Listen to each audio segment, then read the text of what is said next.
எல்லாத்துக்குமே வணக்கங்க. இன்னைக்கு நம்ம சேனல் என்ன பற்றி பார்க்க போகிறோன்னு பார்த்தீங்கன்னா, டெட் எக்ஸாம் வந்து எப்படி, அதாவது பேப்பர் டெட் எக்ஸாம் பேப்பர் 1 வந்து எப்படி இருந்துச்சுன்னு பார்க்கலாம் வாங்க. நான் வந்து எப்படி அட்டன் பண்ணேன் அந்த மாதிரியெல்லாம் பார்க்கலாம் வாங்க. எனக்கு இந்த மாதிரி கொஸ்டின் தான் கொடுத்தாங்க. எனக்கு வந்து கொஸ்டின் பார்த்தீங்கன்னா சி டைப் வந்து கிடச்சிதுங்க. எக்ஸாம் வந்து நான் வந்து பேப்பர் 1 மட்டும் தான் அப்ளை பண்ணி எழுதுனுங்க. செகண்ட் பேப்பரை வந்து நான் அப்ளை பண்ணி எழுதலைங்க. படிக்கிறதுக்கு டைம் இல்லை, அதனால எழுதலைங்க. இந்த பேப்பரே பார்த்தீங்கன்னா நான் ஒரு 2 வாரம் மட்டும் ஆஃபீஸ் லீவ் சொல்லிட்டு படித்தேங்க. ஓரளவுக்கு பரவாயில்லைங்க. கொஸ்டின் ஈஸியாக தான் இருந்துச்சு. இருந்தாலும் பார்த்தீங்கன்னா ஒவ்வொரு கொஸ்டின் பார்த்தீங்கன்னா ஒரு 4 ஆன்சரில் 2 ஆன்சர் வந்து கன்ஃபார்ம் தப்புன்னு தெரியும், 2 ஆன்சர் மட்டும் குழப்பற மாதிரி இருந்துச்சுங்க. இது வந்து சைக்காலஜி வந்து நம்ம பார்த்துட்டு இருக்கிறோங்க. சும்மா ரேண்டமாக பார்த்துடலாங்க கொஞ்ச நேரத்தில். சைக்காலஜி எல்லாமே ஓரளவுக்கு நம்ம படிச்சுட்டு போனது எதுவுமே பெரிய அளவில் வரல. இருந்தாலும் யோசித்து எழுதுனா ஒரு 30க்கு ஒரு 15-14 மார்க் எடுக்கிற மாதிரி இருந்துச்சுங்க. பெரிய லெவலெல்லாம் எதுவுமே கஷ்டம் இல்லைங்க. இதெல்லாமே சைக்காலஜி தாங்க. இது பார்த்தீங்கன்னா தமிழுங்க. 30 மார்க்கு கேட்பாங்க. சைக்காலஜி 30க்கு, தமிழ் 30க்கு கேட்பாங்க. தமிழ் பார்த்தீங்கன்னா எல்லாருமே அதாவது ஜென்ரலாக எழுதுகிற மாதிரி தான் இருந்துங்க. பெரிய லெவலில் கொஸ்டின் எதுவுமே இல்லைங்க. நம்ம அவசரத்தில் எழுதுறதுனால நிறைய தப்பு வந்துச்சுங்க. இப்போ பாருங்கள், இது எல்லாமே ஈஸியாக தான் இருந்துச்சுங்க. இதுக்கு பார்த்தீங்கன்னா இந்தியாவின் பறவை மனிதர் என அழைக்கப்பட்டவர் யாருன்னு பார்த்தீங்கன்னா சலீம் அலிங்க. நான் ஒரு ஞாபகத்தில் அப்துல் கலாம்னு போட்டேன். இதில் ஒரு மார்க் போயிடுச்சுங்க. இந்த மாதிரி சின்ன சின்ன மிஸ்டேக் நிறைய ஆயிடுச்சுங்க. ஆனால் மற்றபடி பார்த்தீங்கன்னா எல்லாமே ஜென்ரலாக தாங்க இருந்துச்சு. சும்மா ஈஸியாக கூட விளையாட்டு மாதிரி எழுதுகிற மாதிரி கொஸ்டின் கூட நிறைய இருந்துச்சுங்க. பாருங்கள், இது ஒரு விடுகதை மாதிரிங்க. பிரைமரி ஸ்கூல் குழந்தைங்களுக்கு கேட்டால் கூட சொல்லிடுவாங்க. கையிலே அடங்கும் பிள்ளை கதை 100 சொல்லும் பிள்ளைன்னு கேட்டால் இது யார் வேணாலும் எழுதிடலாங்க. புத்தகம்ங்க. நானே பார்த்தீங்கன்னா ஒரு 23வது கொஸ்டினுக்கு கரெக்டான ஆன்சர் வந்து ஷேர் பண்ணிவிட்டு அடுத்த கொஸ்டினுக்கு வந்து நான் அந்த சீட்டில் வந்து ஓஎம்ஆர் சீட்டில் வந்து ஷேர் பண்ணுறதுல ஒரே நம்பரில் 2 ஷேர் பண்ணிட்டேங்க. எனக்கு 1 மார்க் அதுலேயும் போயிடுச்சுங்க. நிறையா சின்ன சின்ன மிஸ்டேக்னால மார்க் போயிடுச்சுங்க. என்னோட தமிழில் பார்த்தீங்கன்னா 30க்கு ஒரு 18-19 மார்க் தான் வந்துச்சுங்க. இந்த கொஸ்டின் பார்த்தீங்கன்னா மனு நீதி சோழன் வந்து நீதி தவறாத மன்னன் போட்டப்பட்டார். அது எல்லாத்துக்குமே தெரியுங்க. ஆனால் இது காரணமும் சரின்னு நான் நிறைய சேனலில் பார்த்தேங்க, சொன்னாங்க. ஆனால் இப்போ வந்து ஆன்சர் படி பார்த்தீங்கன்னா கூற்று சரி, காரணம் வந்து தவறுன்னு சொல்லியிருக்கிறாங்க. ஆனால் இந்த ஆன்சர் தான் நான் எழுதினேன். ஃபர்ஸ்ட் ஆன்சர் எழுதலைங்க. இப்போ கீ ஆன்சர் பார்த்தீங்கன்னா இந்த ஆன்சர் தான் கரெக்டுன்னு சொல்லியிருக்கிறாங்க. ஆனால் நிறையா பார்த்தீங்கன்னா எந்த ஆன்சர் எழுதுனேன்னு எனக்கு தெரியலைங்க. அவங்க வந்து ஒரு சின்ன புள்ளி கூட நீங்கள் வைக்கக்கூடாது அப்படின்னு சொல்லிட்டாங்க.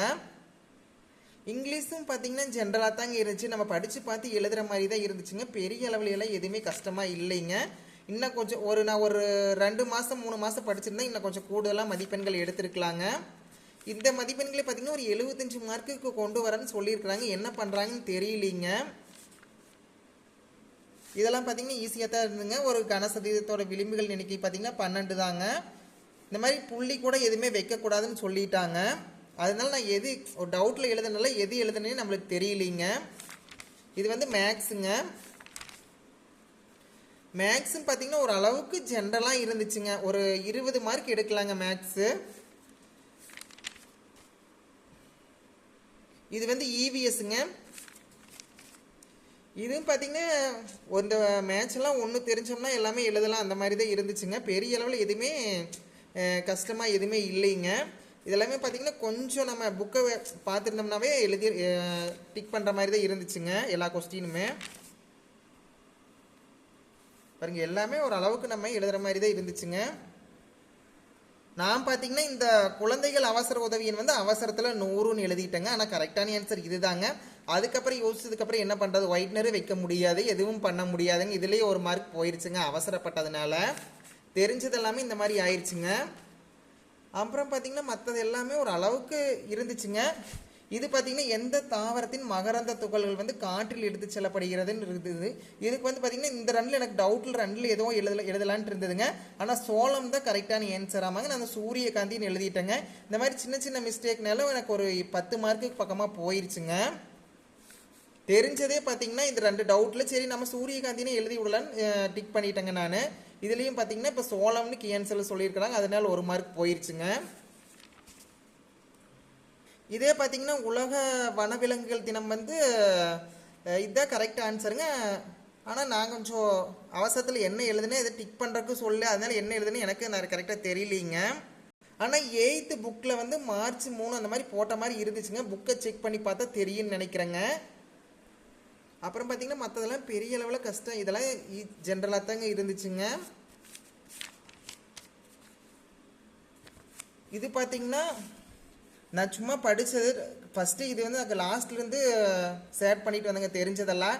இது வந்து பார்த்தீங்கன்னா ஆக்சிமோனியன் பக்கத்தில் நான் வந்து நாலந்தா அப்படின்னு போட்டேங்க. இது கரெக்டான ஆன்சர் வந்து டி ஆன்சர் தான் கரெக்டுன்னு இப்போ சொல்கிறாங்க. நான் ஒரு உலகில் மிக பழமையான பல்கலைக்கழக அருங்காட்சியகம்னு கேட்டிருக்கிறாங்க பார்த்தீங்களா, யோசனை இல்லாமல் எழுதியாச்சுங்க. அதுக்கடுத்து பார்த்தீங்கன்னா தாவரங்களில் 80% மகரந்த சேர்க்கையானது டேஸ் பூச்சிகள் மூலம் நடைபெறுகிறதுன்னு கேட்டுக்கிறாங்க. இதுக்கு வந்து வண்ணத்து பூச்சி எழுதலாம், தேனீக்களும் எழுதலாம். ஆனால் இப்போ கீ ஆன்சரில் பார்த்தீங்கன்னா தேனீக்கள் தான் கொடுத்துருக்குறாங்க. புக்கில் பார்த்தீங்கன்னா 2 பூச்சியுமே காமனாக தான் கொடுத்துருக்குறாங்க.